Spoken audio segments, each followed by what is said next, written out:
Halo ladies and gentlemen, welcome back again to We Are Listening.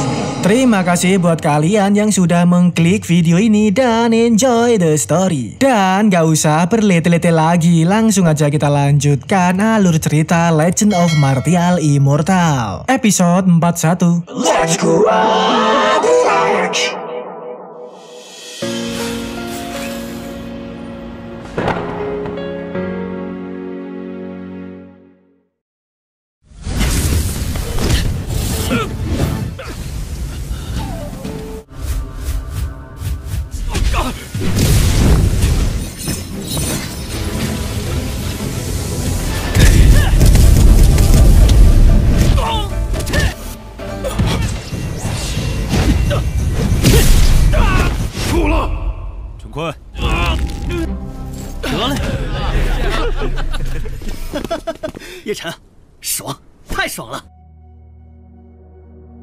Lanjut dari episode kemarin, scene dimulai dengan memperlihatkan tempat singgasananya Pak Ketua Zeng Yang. Di sini babak kedua dari kompetisi besar 3 sekte telah selesai. Sekte Zeng Yang menduduki posisi pertama dalam kompetisi tersebut dan akan segera lanjut ke babak berikutnya. Pak Ketua Zeng Yang ini dipuji-puji oleh para tetua kediaman lainnya pada ngucapin selamat serta memberi hadiah pada Pak Ketua Zeng Yang karena telah melakukan yang terbaik dalam kompetisi 3 besar sekte, mengalahkan banyak murid dari sekte Qingyun dan sekte Hengyue. Hal ini membuat Pak Zeng Yang kegirangan mendapat harta-harta dari para tetua lainnya. Sok-sokan merasa nggak enak, sungkan gitu.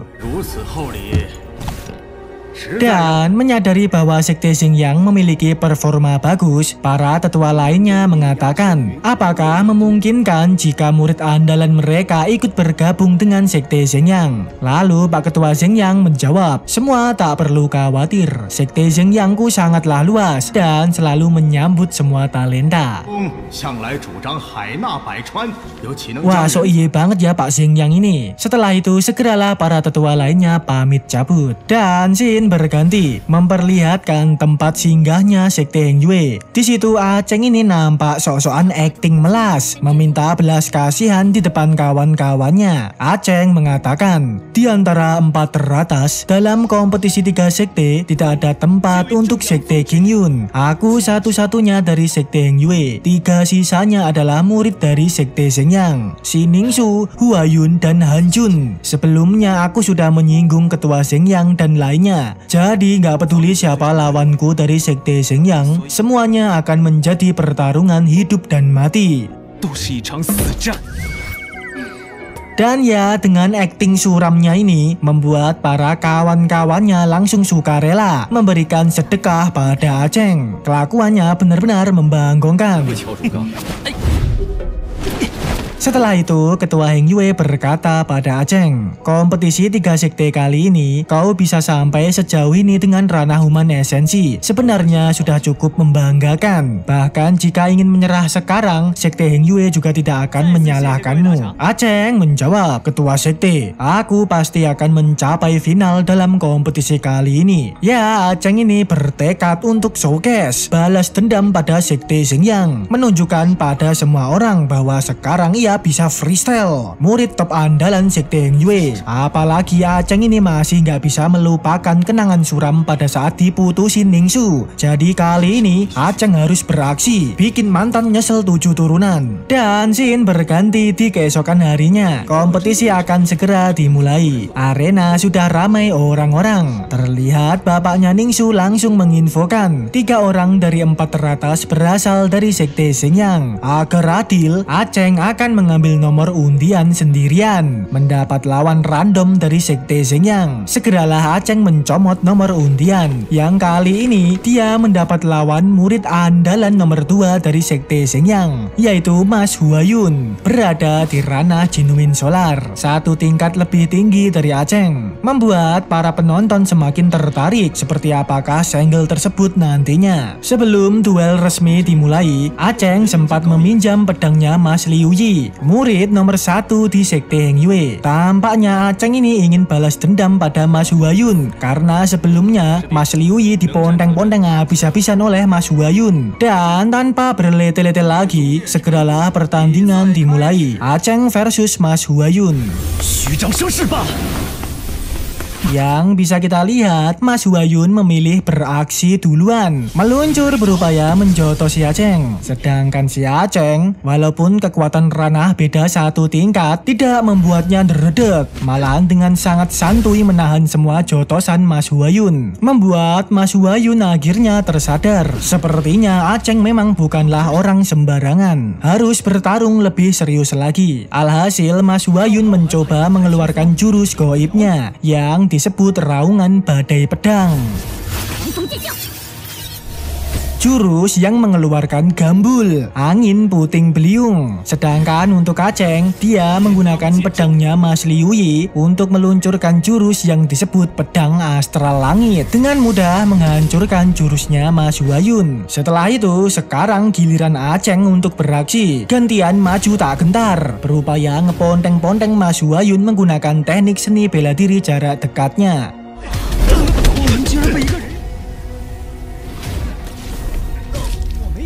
Mas Huayun dijotos ya habis-habisan oleh Aceng. Sementara di atas awan, Putri Suci dan Tetua Ziyi masih memantau kompetisi duel tersebut. Putri Suci berkata, amarah hati binatang dari ras bintang. Bocah ini menguasainya dengan baik. Kayaknya Putri Suci ini lama-lama juga tertarik dengan Aceng. Lalu kembali ke situasi arena, menyadari bahwa situasi menjadi gawat, Mas Huayun mengeluarkan jurus goibnya lagi. Kali ini disebut formasi heksagram.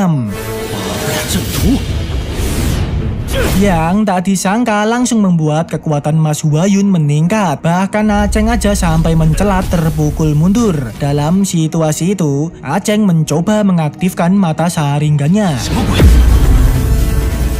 menganalisa jurus formasi Mas Huayun, yang ternyata dalam formasi heksagram ini kekuatan dan kecepatan Aceng ditekan, sebaliknya membuat Mas Huayun meningkat. Jadi untuk membalikan keadaan, Aceng akhirnya menggunakan jurus yang awalnya ingin ia gunakan di final, yaitu bernama energi astral bawaan, merupakan teknik rahasia keluarga Sangguan dan kerajaan Zhou. Hal itu membuat semua orang bertanya-tanya bagaimana Aceng bisa memiliki jurus itu. Bahkan pamannya Putri Yuer juga bertanya-tanya mengapa Putri Yuer tidak memberitahu kalau Aceng menguasai energi astral bawaan. Dan Putri Yuer hanya menjawab bahwa dia sendiri juga nggak tahu tentang itu, karena memang mereka berdua ini dari keluarga Sangguan, jadi sangat familiar dengan jurus energi astral bawaan. Lalu balik ke situasi Aceng, segeralah dia menjalankan aksinya, meluncur freestyle ngeponteng-ponteng Mas Huayun. Karena dengan energi astral bawaan, kekuatan dan kecepatan Aceng meningkat. Alhasil Mas Huayun dibuat delosor oleh Aceng. Formasi heksagramnya pun juga langsung lenyap. Pada momen ini, semua orang sudah mulai sadar. Sepertinya Aceng memang murid yang berbakat. Nggak ada lagi yang berani koar-koar ngebully Aceng. Hanya bisa terdiam dan terbangkongkan. Sedangkan untuk Mas Huayun, karena dirinya sudah merasa terpojok, akhirnya Mas Huayun terpaksa menggunakan senjata spiritual, jurus eksternal gitu, yang ia sebut Pagoda Dentingan Permata. Hal ini seketika membuat para penonton kadapat, karena jelas sekali ini tidak gentleman untuk melawan ranah human esensi kok sampai makai senjata spiritual. Sangat mengizinkan. Begitu juga dengan kelompok Sekte Heng Yue. Mereka sangat khawatir dengan situasi Aceng, menyarankan supaya Aceng menyerah dan turun arena aja demi keselamatan nyawanya sendiri. Tapi si Aceng ini masih ora mundur, menegaskan bahwa saat ini dirinya masih belum kalah. Ngapain harus menyerah begitu aja? Hingga akhirnya tak bisa dihindari lagi, tawuran pun terus berlanjut. Mas Huayun meluncurkan senjata spiritualnya ke arah Aceng, menggeprek Aceng dengan pagoda segede gaban. Dengan sekuat tenaga, Aceng ngeden-ngeden menahan geprekan tersebut. Tapi sayangnya, itu nggak bertahan lama. Kali ini Aceng tergeprek jadi ayam penyet. Melihat itu, Pak Ketua Xingyang langsung kegirangan. Koar-koar mengatakan bahwa pemenang selalu orang yang terkuat. Sementara untuk grup Sekte Heng Yue, melihat Aceng dalam kondisi gawat, Ketua Heng Yue mengatakan bahwa sekte mereka menyerah, menegaskan untuk segera melepaskan Aceng yang masih tergeprek. Tapi bapaknya Ningsu malah sok-sokan berkata, menurut aturan jika Aceng ingin menyerah, dia harus berbicara sendiri. Nggak ada yang bisa mewakilinya. Seketika membuat Linger ke-trigger. Bukankah maksud Sekte Xingyang adalah hanya ingin Aceng modar? Tapi untuk mbaknya Linger, nampak dia berusaha meminta pada Ketua Xingyang untuk memberi belas kasihan si Aceng, murid kesayangannya. Tapi Ketua Xingyang ini malah berlagak sok iye, menegaskan jika ingin Aceng terlepas, maka mbaknya Linger harus sujud syukur memohon di hadapannya. Yang sudah pasti ini akan membuat semua grup Heng Yue emosi. Lancang banget Pak Xingyang ini. Akan tetapi karena memang nasib Aceng masih dalam bahaya, mbaknya Linger mengatakan bahwa ia akan bersedia melakukan itu. Beruntungnya pada momen mbaknya Linger hendak sujud syukur, Aceng yang masih tergeprek langsung koar-koar, menegaskan supaya gurunya nggak melakukan hal membanggongkan seperti itu. Tak disangka Aceng ini masih bisa bangkit lagi, menghancurkan pagoda segede gaban milik Mas Huayun. Sampai-sampai para penonton ini nggak habis fikri, apakah benar Aceng berada di ranah human esensi? Bisa-bisanya menghancurkan senjata spiritual dengan jotosannya.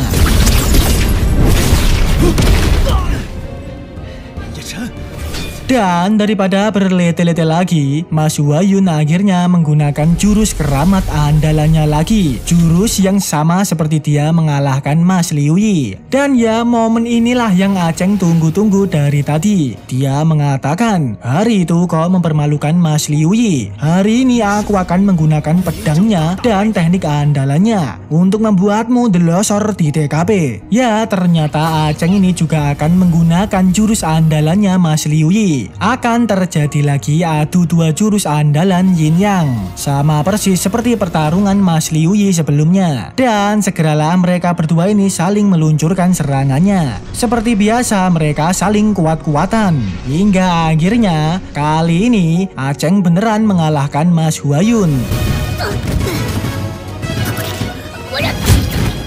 Dibuat delosor oleh jurusnya Mas Liu Yi. Bahkan Aceng juga sempat nge-fatality Mas Huayun, smackdown jurus penutupnya. Alhasil Mas Huayun tepar tak sadarkan diri di TKP.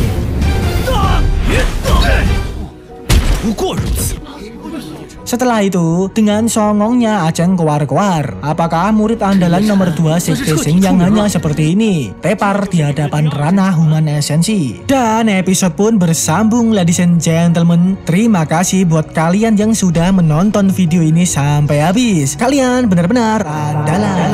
Dan oke, ladies and gentlemen, kita tutup videonya sampai di sini aja. Nantikan video terbaru dari We Are Listening. Okay, see you in the next level. Bye.